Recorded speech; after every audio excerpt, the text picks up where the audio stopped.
હવે નારદજી હાથ જોડીને ભગવાન વિષ્ણુજીને કહે છે, વિષ્ણુ ભગવાન, હું આપની પાસે ક્ષમા માંગુ છું. મને બહુ જ ગ્લાનિ થાય છે. મેં આ શું કર્યું છે? મહાદેવના ગણોનો મેં અનાદર કર્યો, મહાદેવના ગણોને મેં શ્રાપ આપ્યો છે. હું જાણું છું કે શ્રાપ આપવાથી પુણ્યનો ક્ષય થાય. સાધુ પુરુષ, તપસ્વી પુરુષ કોને શ્રાપ ના આપે, શ્રાપ આપે શ્રાપ લાગે જ, પણ જ્યારે સાધુ પુરુષ શ્રાપ આપે છે ત્યારે તેનું પુણ્ય જતું રહે છે. ભગવાન વિષ્ણુજી, મેં શિવગણોને શ્રાપ આપ્યો, મારું પુણ્ય ગયું. મેં તમારો અનાદર કર્યો ભગવાન, મારા હૃદયમાં સંતાપ જાગ્યો છે. એ સમયે ભગવાન મહાદેવના ગણો નારદ પાસે આવે છે. નારદજીને કહે છે, નારદ, ભગવાનની અદ્ભુત લીલા છે. આપે અમને બંનેને કહ્યું કે તમે રાક્ષસ થશો, અમારું કલ્યાણ કરો નારદજી. એ સમયે નારદ કહે છે, તમે એવા પ્રતાપી મહાન બળવાન રાક્ષસ થશો કે તમારે આધીન દેવતાઓ પણ રહેશે. દુનિયાના દરેક દુર્ગુણો તમારામાં રહેશે, પણ તમારામાં એક સદગુણ રહેશે. ભગવાન મહાદેવની ભક્તિથી તમે વંચિત નહીં રહો, અને તમારું નામ રાવણ અને કુંભકર્ણ રહેશે. તેથી રાવણ અને કુંભકર્ણ ભગવાન મહાદેવના ભક્ત રહ્યા છે. દુનિયાના દરેક દુર્ગુણો, પણ એક સદગુણ ભગવાન મહાદેવ તરફ તમને ભક્તિ રહેશે. અને ભગવાન સ્વયં વિષ્ણુજી સુંદર નારણમાંથી નર રૂપ ધારણ કરી શ્રી રામ રૂપે પ્રગટ થશે, અને અદ્ભુત ભગવાન શ્રી રામ લીલા કરશે, અને રામ દ્વારા તમારું કલ્યાણ થશે. નારદજી એવું નથી કહ્યું કે તમારું મૃત્યુ થશે, ભગવાન શ્રી રામ દ્વારા તમારું મંગલ થશે. હવે નારદજી હાથ જોડીને ભગવાન વિષ્ણુજીને કહે છે, ભગવાન, કેટલું મોટું તપ કર્યું મેં. દેવતાઓ ઋષિ મુનિઓ મારો જય જયકાર કરતા હતા, અને ભગવાન શિવની માયાથી હું પ્રભાવિત બન્યો. મહાદેવના ગણોને શ્રાપ આપ્યો, તમારો અનાદર કર્યો મેં ક્રોધ કર્યો ભગવાન, અને ક્રોધ કરવાને કારણે મારા હૃદયમાં સંતાપ જાગી રહ્યો. હવે સંતાપમાંથી વિશ્રામ કેવી રીતે મળવો? અને ક્રોધ બીજું કાંઈ ના આપે, ક્રોધ હંમેશા સંતાપ આપે છે. ક્રોધ સંબંધોને બગાડે છે. તેથી ક્રોધના આવેગ ઉપર સંયમ રાખવો એ બુદ્ધિમાન પુરુષો માટે બહુ જ મહત્વનું છે. અને ક્રોધ અજ્ઞાનથી ઉત્પન્ન થાય છે, અભિમાનથી વધે છે. ઘણા માણસો વાતમાં એટલો ક્રોધ કરી નાખે, કઈ જરૂરી ન હોય તો પણ ક્રોધ કરે. ક્રોધ તો હર વ્યક્તિને આવે છે, પણ ક્રોધ ઉપર સંયમ. અને ક્રોધ ક્યારે આવે? કાં આપણો કોઈ અપરાધ કરતો ત્યારે ક્રોધ આવે, કાં એ આપણું ધાર્યું ન કરતો ત્યારે ક્રોધ આવે. આપણે જે પ્રમાણે કરવા ધરતા હોય એ માણસ એ કરી ન શકે ત્યારે એના પર અણગમો થાય. આપણને એના પ્રત્યે આપણે એક એવો ભાવ પ્રગટ થાય કે આની પાસેથી કઈ રીતે કામ લેવું. અને ક્રોધને કટુ વાક્યો સાથે ઘનિષ્ઠ સંબંધ હોય છે. અને ક્રોધ વિવેકનો જળમૂળમાંથી નાશ કરે છે. અત્યંત ક્રોધી વ્યક્તિ આંખ હોય તો પણ તેને અંધ સમજવું. ક્રોધનું તોફાન નમ્રતા, વિનમ્રતા, સરળતા, વિવેકની હત્યા કરનારો હોય છે. અને ક્રોધને જીતવા માટે એક જ સાધન છે, મૌન. અને જ્યારે ક્રોધ આવે ત્યારે મૌન રહેવું હિમાલય પહાડ ઉખડવા જેટલી સામર્થ્ય જોઈએ. હવે નારદજી હાથ જોડીને કહે છે, ભગવાન શ્રી હરિ, ભગવાન વિષ્ણુ, મને તમે કેમ માર્ગદર્શન કરો, હું શું કરું? હવે મારા હૃદયમાં સંતાપ જાગી રહ્યો છે, મને ઉદ્વેગ થાય છે, અંદરથી મને અણગમો થાય છે, મને અંદરથી ભય લાગે છે. ત્યારે ભગવાન વિષ્ણુએ બહુ સુંદર વાત કરી. ભગવાન વિષ્ણુએ કહ્યું કે નારદજી, જ્યારે પુણ્યનો ક્ષય થાય ને, ત્યારે ભય, ઉદ્વેગ અને તાપ અને સંતાપ ઉભા થાય છે. તમારી પાસે તપ ઘણું હતું, પણ તમે શ્રાપ આપીને તમારા તપને પૂર્ણ કર્યું. કોઈને આશીર્વાદ આપવાથી પુણ્યની વૃદ્ધિ થાય છે, પણ કોઈને શ્રાપ આપવાથી આપણું પુણ્ય ક્ષય થાય છે. ભલે કોઈને માટે આપણે આશીર્વાદ ના આપી શકીએ, પણ ભૂલથી કોઈને શ્રાપ ના આપો. થોડું દુઃખ સહન કરી લેવું, થોડું પાછું હટી જવું, થોડો રસ્તો બદલી નાખવો, પણ કોઈને શ્રાપ ના આપો. ભગવાન વિષ્ણુજી નારદને કહે છે, નારદ, જ્યારે જ્યારે ઋષિમુનિઓ બીજાને શ્રાપ આપ્યા છે, ઋષિમુનિઓ હંમેશા હિમાલય પહાડમાં તપ કરવા માટે જતા રહ્યા છે. અગર દરેક ઋષિમુનિઓ જાણે છે કે જ્યારે કોઈને શ્રાપ આપીએ ત્યારે પુણ્યનો ક્ષય થાય અને પુણ્ય વગરનું જીવન એ શરીરમાં આત્મા વગરનું જીવન હોય છે. ભગવાન મને માર્ગદર્શન કરો, હવે હું શું કરું? ત્યારે ભગવાન વિષ્ણુજી નારદજીને કહે છે, નારદ, સંતાપમાંથી મુક્ત થવા માટે એક જ માર્ગ છે, ભગવાન શિવને યાદ કરો. હવે ભગવાન વિષ્ણુજી નારદજીને શિવ ભક્તિનું માર્ગદર્શન કરે છે. સર્વ શ્રુતિ શ્રુતમ શૈવમ મંત્ર જપક ષડક્ષરમ. આ ભગવાન વિષ્ણુજીએ નારદજીને કહ્યું છે, નારદજી, તમે આદિ મંત્ર, મૂળ મંત્ર, મહામંત્ર, શ્રેષ્ઠ મંત્ર, સર્વોપરી મંત્ર, દુનિયાનો જે મહામંત્ર છે આનો જાપ કરો નારદજી. તો નારદજીને પ્રશ્ન થયો કે શ્રેષ્ઠ મંત્ર, સર્વોપરી મંત્ર, મંત્રોનો મંત્ર, આદિ મંત્ર, મૂળ મંત્ર, મહામંત્ર વળી કયો હોઈ શકે છે? જે મંત્રનો મહિમા વેદ પુરાણ નિરંતર ગાય, સર્વશ્રુતિ શ્રુતમ, જે શિવજીનો મંત્ર છે, જે વિશ્વના દેવતાઓ નિરંતર જે મંત્રનો મહિમા ગાય, એ મંત્ર કયો? ભગવાન વિષ્ણુ બોલ્યા છે. ત્યારે નારદજી કહે છે, નારદ કહે, ભગવાન વિષ્ણુજી, આપના મુખમાંથી પ્રગટ થાય એ મંત્ર કયો?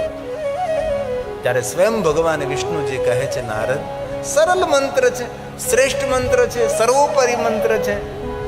અને ભગવાન વિષ્ણુ બોલે છે, સર્વ શ્રુતિ શ્રુતમ શૈવમ મંત્ર જપ ષડક્ષરમ મંત્ર જપ ષડક્ષરમ. જે મંત્રના અક્ષરો 6 રહેલા છે, જે આદિ મંત્ર છે, જે મૂળ મંત્ર છે, મહામંત્ર છે, સાંભળવામાં બોલવામાં અતિ સરળ છે.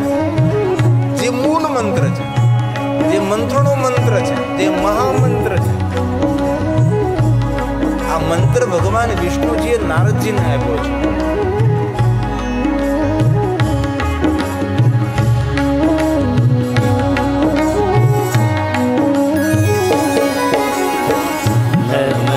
શિવાય નમઃ શિવાય નમઃ શિવાય નમઃ શિવાય નમઃ શિવાય નમઃ શિવાય નમઃ શિવાય નમઃ શિવાય નમઃ શિવાય નમઃ શિવાય નમઃ શિવાય. છે આદિ મંત્ર છે, મહામંત્ર છે, મંત્રોનો પણ મંત્ર છે. દરેક મંત્રનું ઉદ્ગમ સ્થાન છે, દરેક મંત્રનું જન્મ સ્થાન છે. જપે પંચાક્ષરમ સર્વ સિદ્ધિ લવે. દુનિયાની દરેક સિદ્ધિઓને આપનારો મંત્ર પંચાક્ષર મંત્ર છે. નમઃ શિવાયને પંચાક્ષર મંત્ર કહેવાય છે.